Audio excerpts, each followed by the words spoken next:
হ্যাঁ বাতিজা কে কাকা? কি রে কোনটা ধরে এ কাকা আর স্পিকার ইয়ে নষ্ট হয়ে গেছে, ঠিক করতাম যাইয়ে। স্পিকার নষ্ট হয়ে গেছে ঠিক করবে জ্বরে স্পিকারতে কি গিয়ে এখন এ গজল শুনি, গান শুনি, আরো মাঝে মধ্যে ডিজে ডিজে সং শুনি আরি।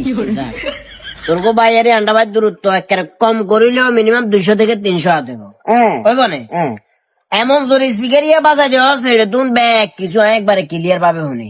এখন আমার কথা হইলো স্পিকার ইয়ে বাজারে এটা তো আর কোনো অভিযোগ নাই, তোর ঘরে তুই বাজারে কারেন্টের বিল তোর যারা তো কোনো সমস্যা নাই, হ্যাঁ সমস্যা আছে না না না স্পিকারের গান বাজারে যেটা টোটালি ইসলামিক ভাবে যদি চিন্তা করস কোনোভাবে উচিত না। গজল বাজাই তো তো গজলের তো আইয়ে নামাজকে বলো না কাজ আছে, কাজকে বলো তোমার নামাজ আছে। গত পরশু দিন হ্যাঁ তোর স্পিকারের ভিতরে গজলিয়া বাজার অথচ সেখানে নামাজের time।